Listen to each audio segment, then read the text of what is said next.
Welcome to the Disrupt Education Podcast. I'm Peter Hostrasser. Thank you so much for being here. My guest is Alli Privitt. Alli Privitt. Wow. See, I knew I'd screw that up already, but Alli, thank you so much for being here. And I can't wait to jump into this conversation because we're going deep into teachers that are doing things interestingly in school and disrupting. So thanks for being here.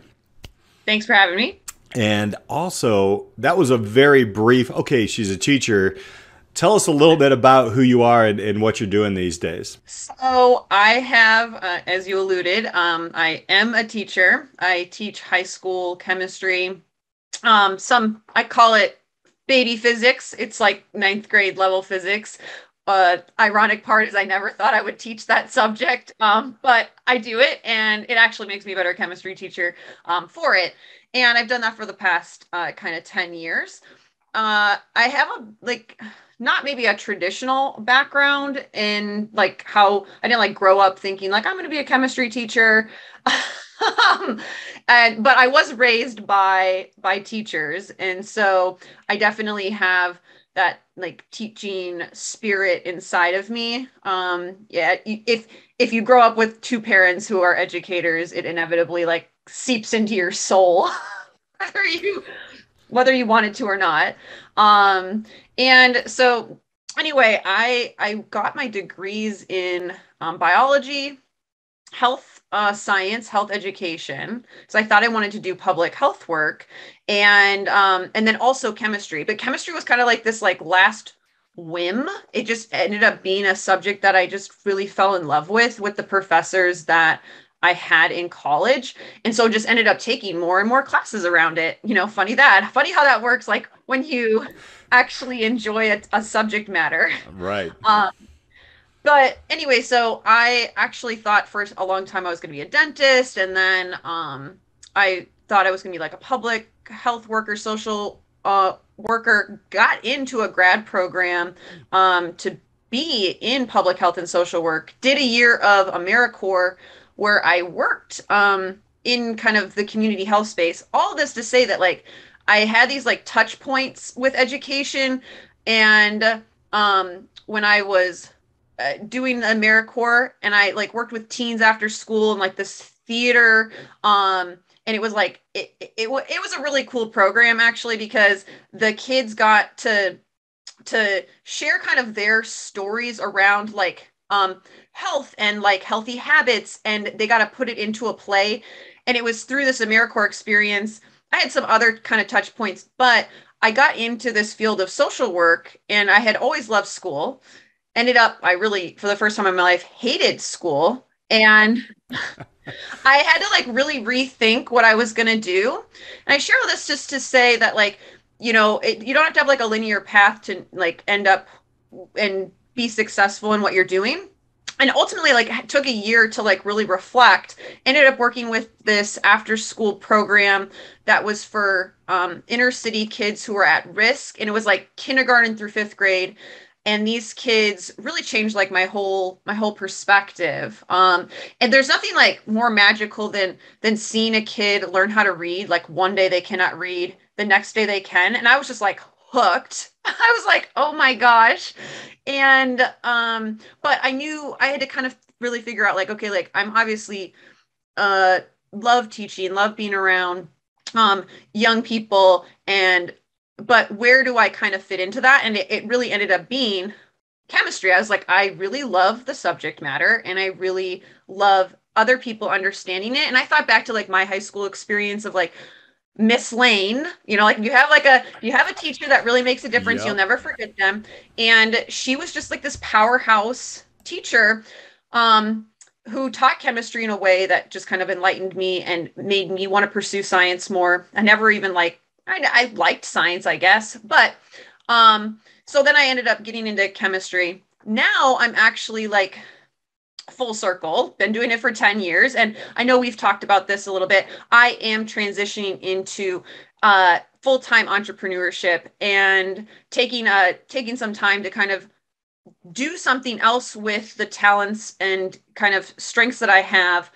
And that, I know that's part of your audience is how do you be okay with disrupting your own life or disrupting like what you do, and not feeling like you have to be stuck in any one thing. Like I tell it to my students all the time. And so I'm just kind of I'm doing that now. Yeah. So that's a Oh, little bit of background. I love that. Thank you for sharing. Also a son of a teacher. Um, we probably did pretty well as playing the game of school. I don't know about you, but I know I did. I want to ask you kind of on that path in your own education and going into, that, crooked path, because we all have that until you get into education. Did your parents ever give you any advice around teaching at all? I don't know that it was like I can remember like directly like my parents being like, uh this is what teaching is like or anything. However, I can remember many school projects and like coming home and like me, I love to learn. So I'm like a tinkerer. I love to just like create. But growing up, I didn't necessarily have like the confidence in myself to like, I'd have this idea and I wouldn't know where to start. And I always remember my dad, he would like break it down with me and he would teach me the skills. And a couple, ironically, I'm going to bring up physics again. My senior year of high school, I was in a physics class that was crazy project based. I mean, we made trebuchets or catapults. We made a home wiring project. We made this energy car. My dad still has my home wiring project. And like, but my dad has a background, like he's like a tinkerer too. He taught like, shop classes and physics classes and technology education, engineering. That's his kind of background. So of course, I couldn't just make like, a couple light switches and a couple. He was like, no, we're gonna make this whole thing on like it was like a door frame, and I had to have like all the three-way switches and the two-way switches, and he would sit there and he wouldn't like do it for me, but he would like coach me through it. And so I think that like modeling, he was just done at home. And he was always a teacher. He always led with that kind of skill set.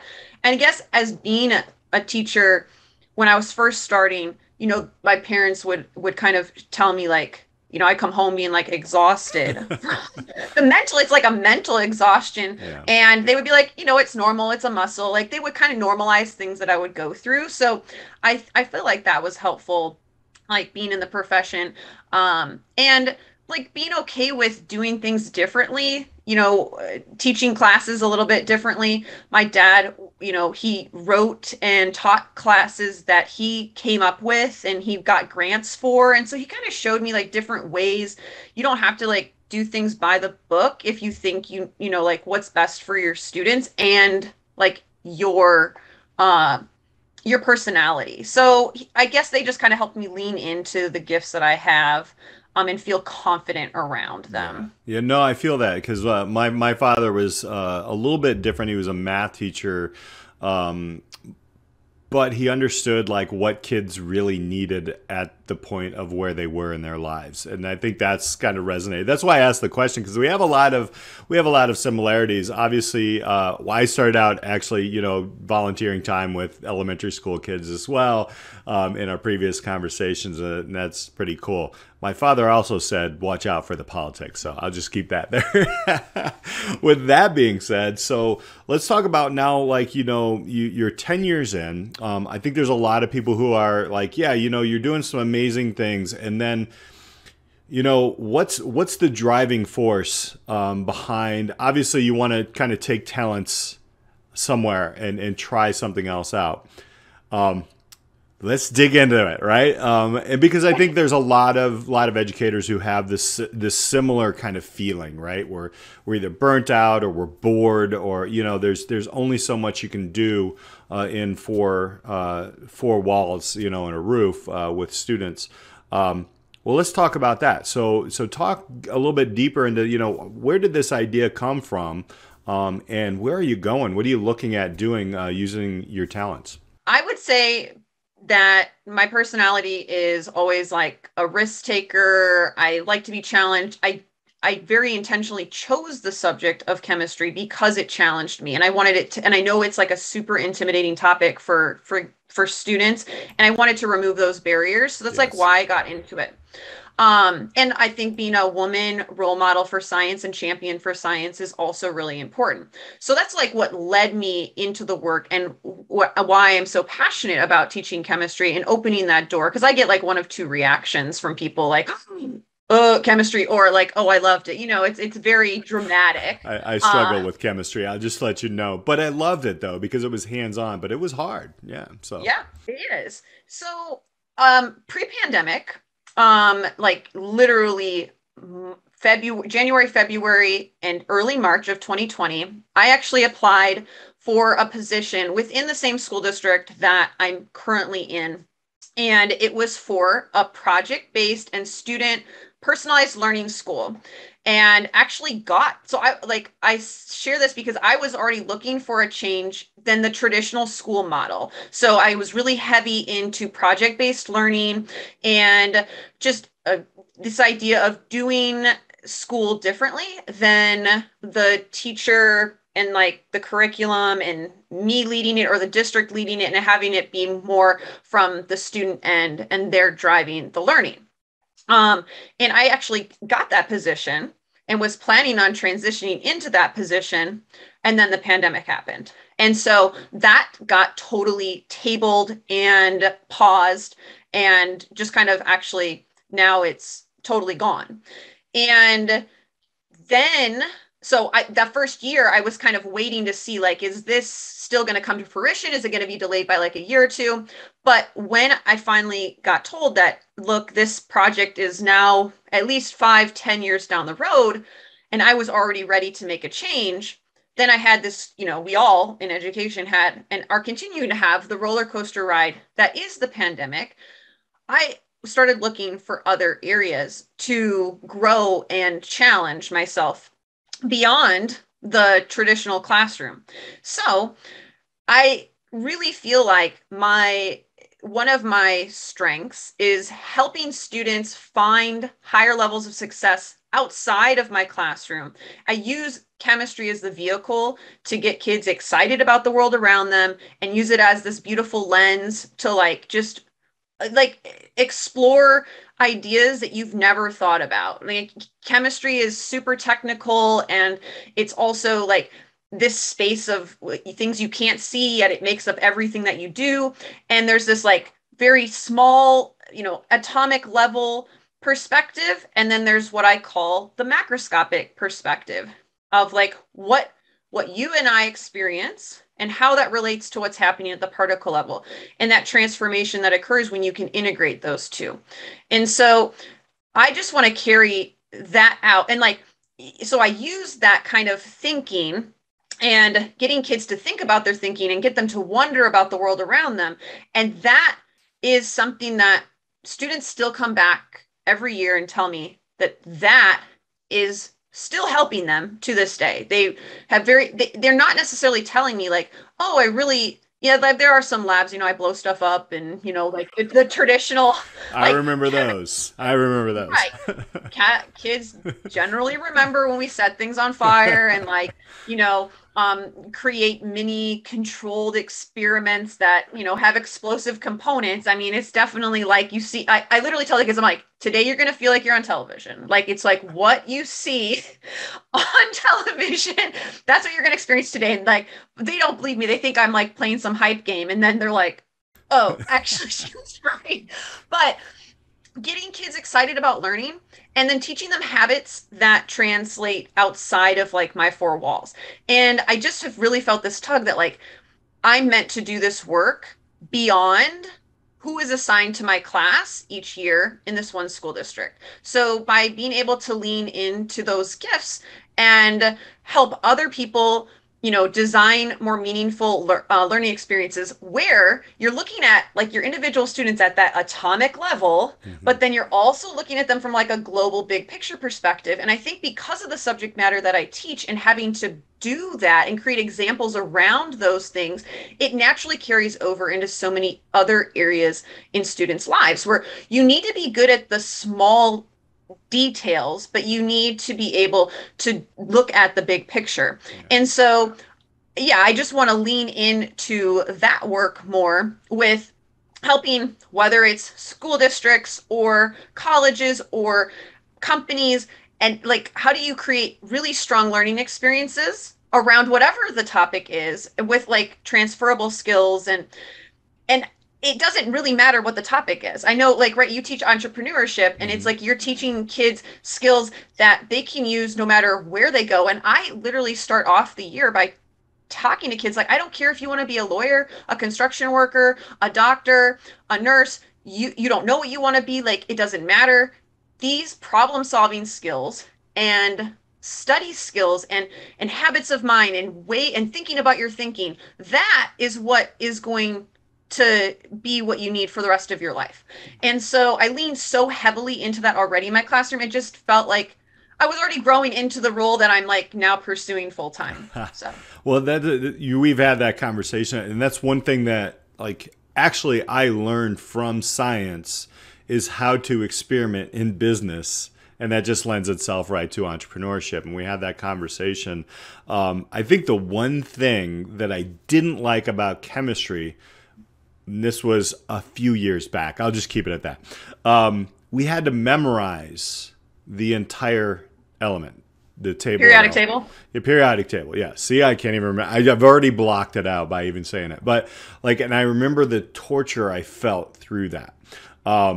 Now I don't know if that's a big part or not, but I do know those elements are important. But It's so memorization, it was just like you have to memorize the table. it's so interesting because I that's like a question that burns students literally every single year. And I've never had my students memorize it because it's a tool. And if you know how to use the tool, you don't need to memorize the tool. And Wow.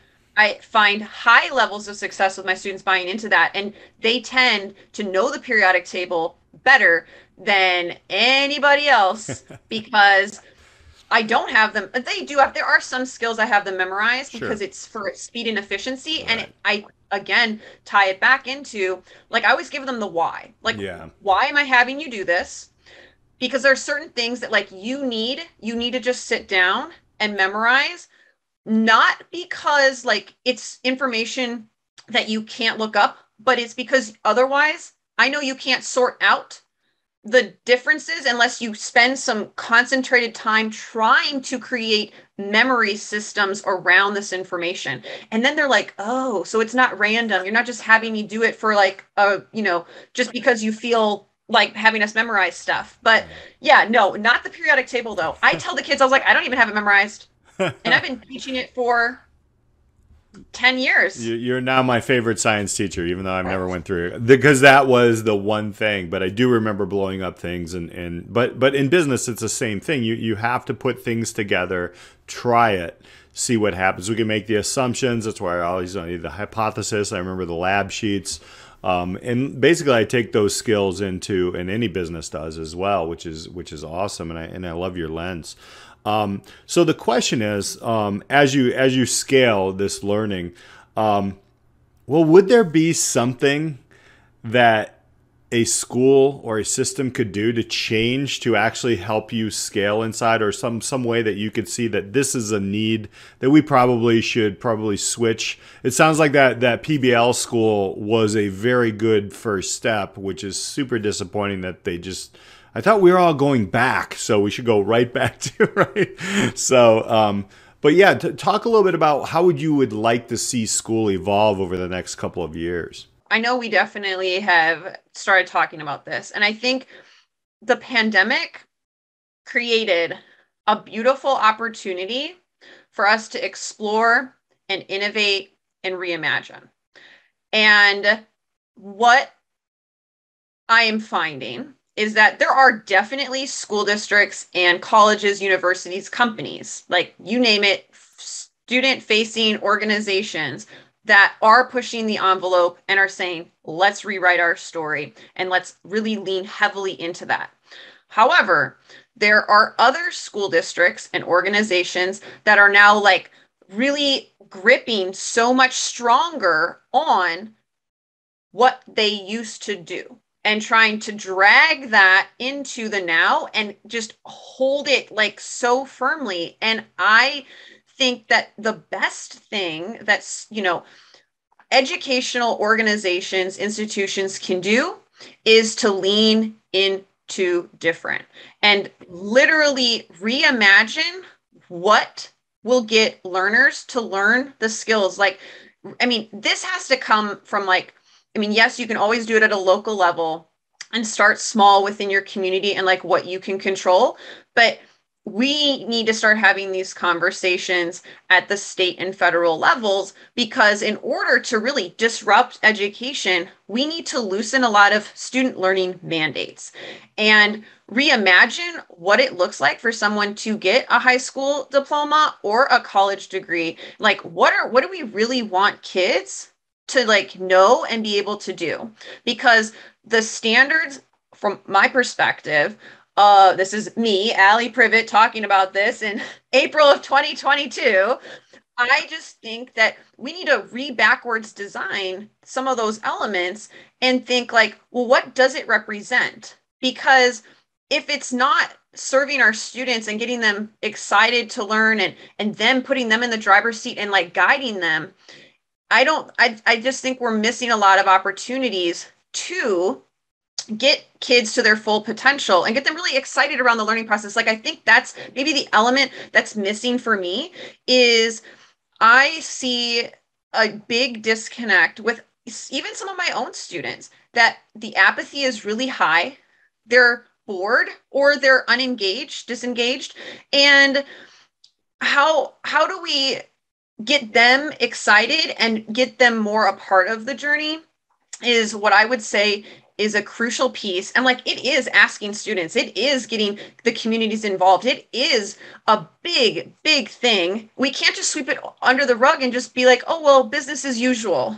I just don't think that that's what we need to be doing right now. It's one of the biggest questions that we are dealing with at our school, and maybe want to bounce this off of you, is that our students now, our absence rates are very high, right?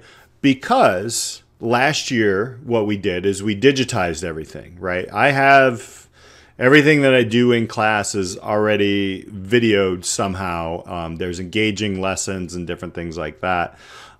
Where's your school on that? Like, are they looking at, okay, I'm not sure if you have those, because we have kids who are missing 20 plus days in a semester, but they're doing the work. I mean, they're actually, there's conversations digitally and stuff that probably did a good job in e-learning. That seems like a first step for our school, that we need to make kind of a conversation or make a decision about what we're going to do here. I don't like one decision. I really like the other decision. But is that affecting any of your school, or where are like some of the things that you've seen that might be causes of that disconnect and apathy? I know that obviously the phone is probably one, but yeah. So, right, we're talking about particularly high schools. I'm working with students who basically had 2 years during their pubescent developmental stages at home in front of a screen all day, every day, with no regulation or very little regulation. And because that's what they like had to do. And so to your point of if, and right, like exactly, digitizing the e-learning model, like so much of my classroom is streamlined, and same with my colleagues, because we had to. And so for a kid to miss a day is like nothing now. It's so easy, like, oh, watch this video, like you didn't really miss any school. So then like the messaging around like, well, why do I need to come to school if I can just do it at home? I don't blame students for like doing what's best for them. If they don't want to, if they, whatever other their stressors, I don't assume to know why they don't want to be at school, but it is something that needs to be addressed, especially last year. So I will speak to last year. We had like, obviously, if you were sick and had any symptoms, like you were not allowed at school. But if you just decided, I don't want to go into school today, they could just Zoom in, and they were considered present. This year, that is not, we don't Zoom students in to class, but everything is recorded. So it's like they're not getting it live. But it is an interesting thing to think about, because there are definitely some students that in a true experiment form, we don't really know like what they would have done, but I would anticipate that they probably wouldn't have the number of absences that they do this Right. year, Yeah. but they're still successful. Yeah. They actually, there are kids that did brilliantly with e-learning. They shifted and pivoted, and then coming back, like they're still doing fine, but there are some kids that really thrived. And we do have a virtual campus option that's like all virtual. That is like, it was really big last year. It's smaller this year, and then next year it's even smaller. But it's a model though that it needs to be explored more, or Yeah. like just a flexible learning model, like, right, so the rigidity of a 5 day school week where you're in a physical building from 7 a.m. to 3 p.m. is outdated, and it doesn't, I don't need to have all of my kids in one place and one time to give the lesson repeatedly. We could streamline so many things by having like flipped classrooms. Here's the lesson, and now you come in and you give time to like work on it, ask questions, etc.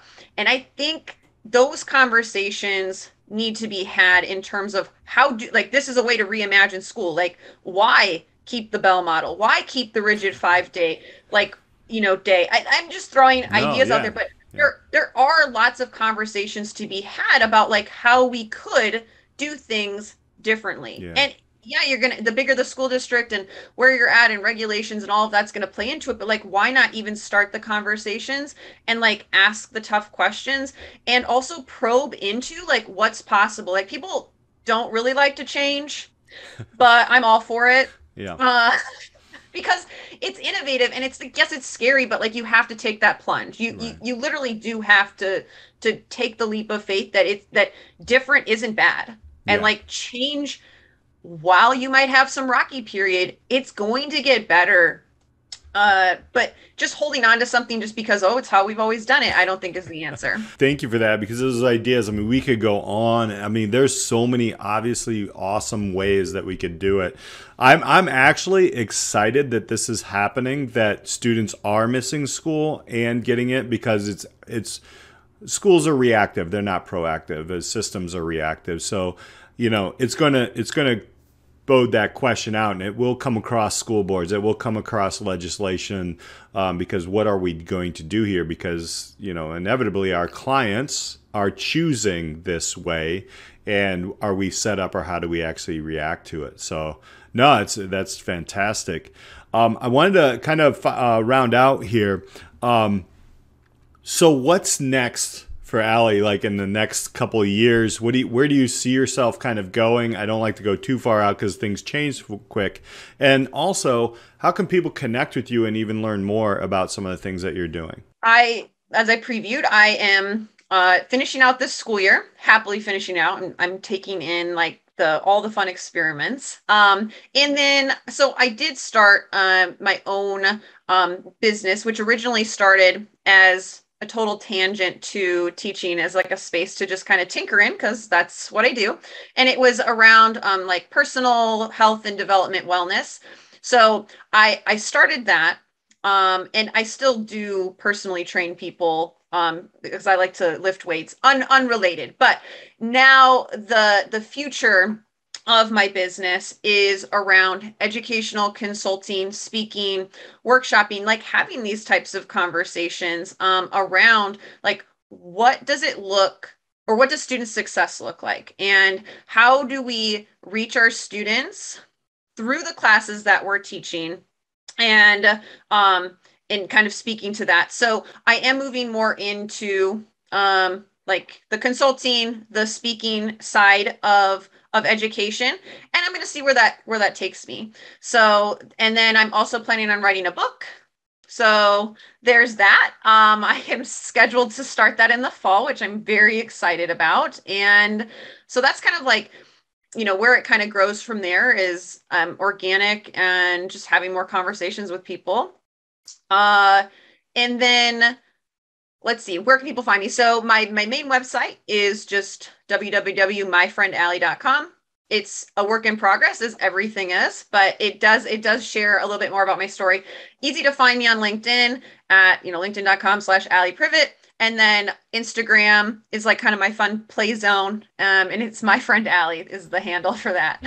Love it. Well, thank you so much for sharing. I can't wait to see, as driven educators as we are, and then scaling and then talking to change makers. It's coming. You're definitely going to be one of those. And I can probably see a part 2 in a couple years here to see where we are. I'm going to go ahead and project that out to my listeners as well. But thank you, Alli, for sharing your learning journey, your experiences, and we wish you the best. I'll put all the information down for people to connect with you. But thanks so much for sharing your story on Disrupt Education. Thank you so much for having me, Peter. And thank you all for listening. Till next time, we'll catch you on Disrupt Education.